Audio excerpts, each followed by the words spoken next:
My name is Cindy Myers Morrison, and I am a compulsive eater and a food addict. And I love being here. I weigh and measure 3 meals a day from the gray sheet. I commit them to my sponsor, another qualified person. I don't eat in between meals no matter what. My abstinence and my sobriety are the most important things in my life today. And it's such a treat to be here. The collection of people in this room just is part of my life history, because I'm 20 years and 6 months and 8 days abstinent, which for this compulsive eater food addict is miraculous. There's no other word for it. Some of you have seen me since the very beginning, the very, very, very, very first days. There are people who have brought me clothing. I was a size 24 just a little bit before I came to these rooms, and I went down 25 pounds the year before I got here by diligently dieting. I mean, I was seriously dieting. 25 pounds was a lot of weight to lose. And I still had asthma, and I still couldn't breathe, and I still was miserable at that weight, and my feet still hurt.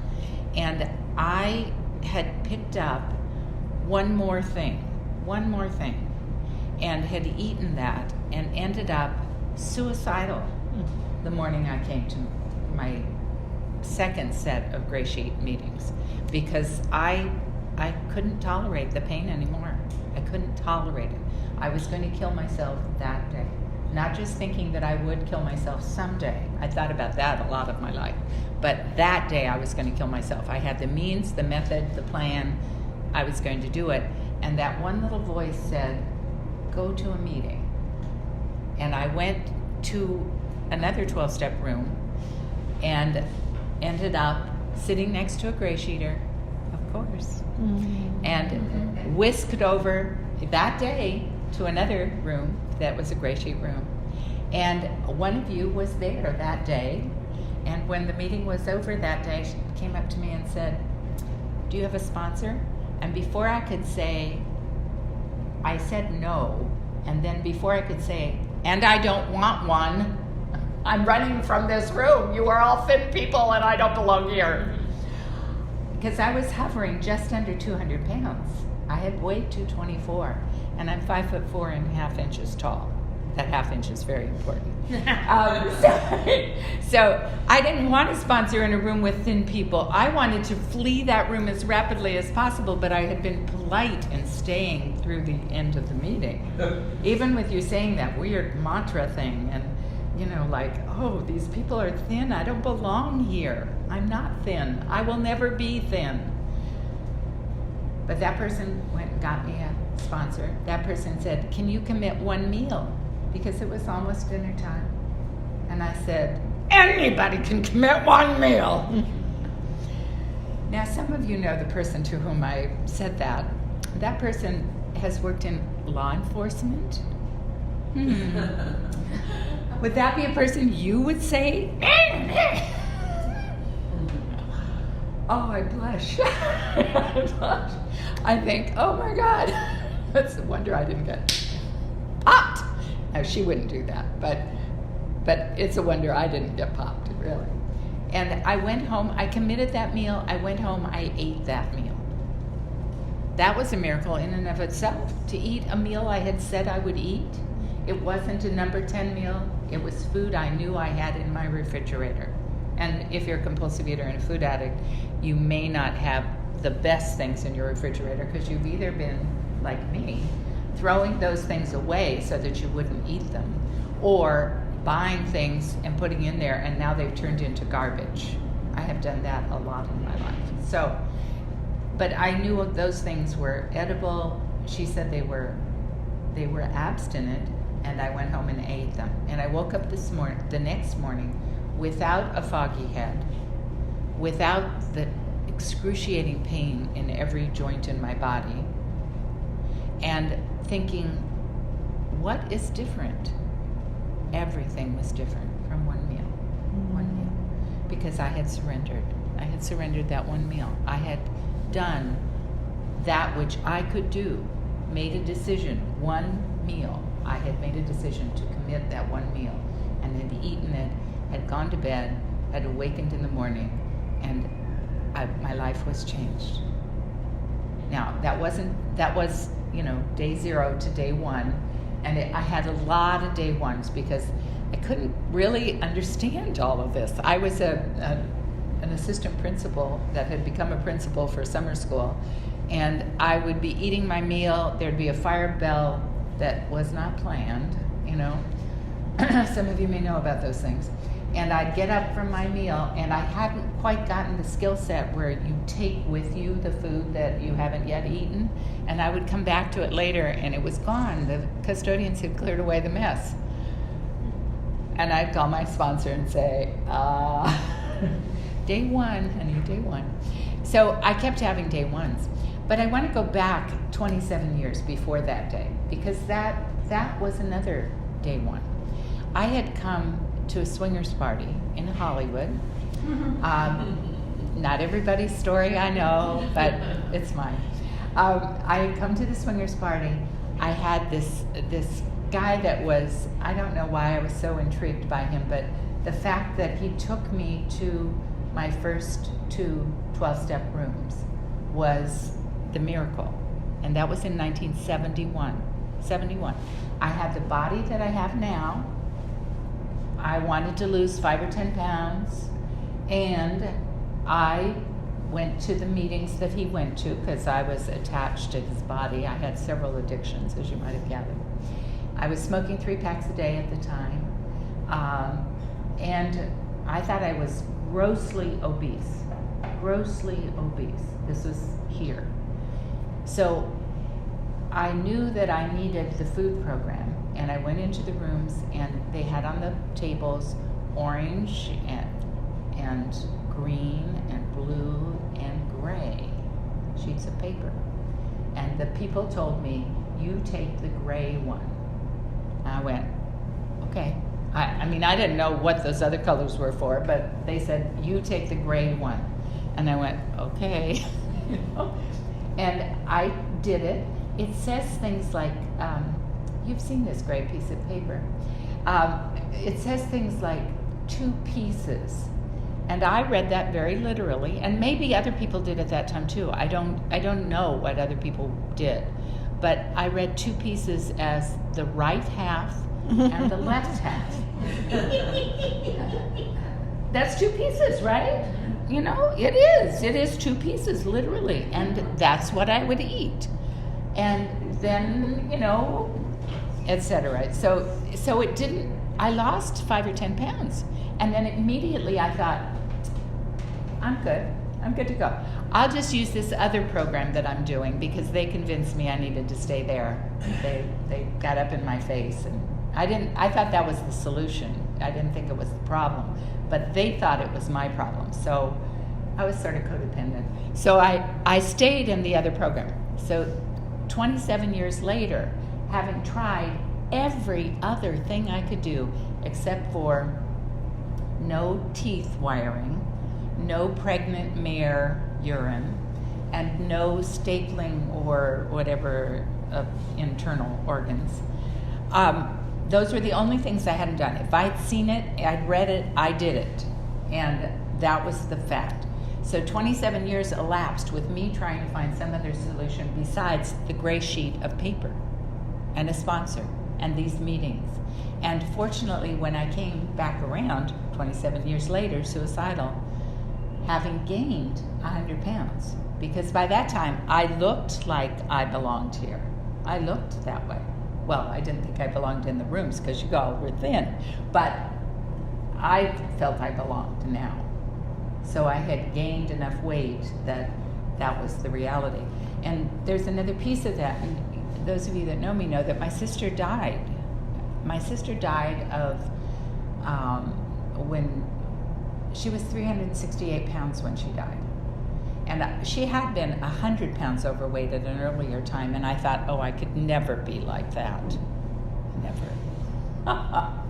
Yes, I could. I took the 100-pound bite, and it was slow. I gained slowly, but I did gain the 100 pounds. And so after that, I knew that when I looked at my sister, I could be at 368 pounds. I could be. I know that today. And I know that in that part of me that is in my soul, my knowingness. So, and she, at her memorial service, people had come from all over the state of New Mexico, driven 5 hours each direction to be there for her memorial. She was so loved. She was so admired by so many people. I mean, the whole place was just crowded with people. And the guy that did the leading of her memorial service put a bottle that we don't drink on the podium. He was a member of AA, but he's putting this bottle up there because she drank. And he said, we couldn't possibly have this without that. So she had the same addictions I have, the same. So I know that I could be dying of this disease without any difficulty. So what's happened in the last 20 and a half years? I've lived. Because I got abstinent one day and kept striving until I got 2 days, because it took a while to get 2 days, then finally I could focus. I could look at my life and see a focus and continue on the path of that focus to get help for other things that I had wrong with me. Migraines were one of the things. Hormones were one of the things. I had to get help for other issues in my life that weren't remediated or ameliorated by the steps. I had to work the steps because I had a lot of interior work to do. I had to learn how to keep this part inside and to keep that part outside, and only let in that part outside that well, if 2 people told me I was self-righteous, maybe I need to look at that. And so I let it in to be, I need to look at this. Am I being self-righteous?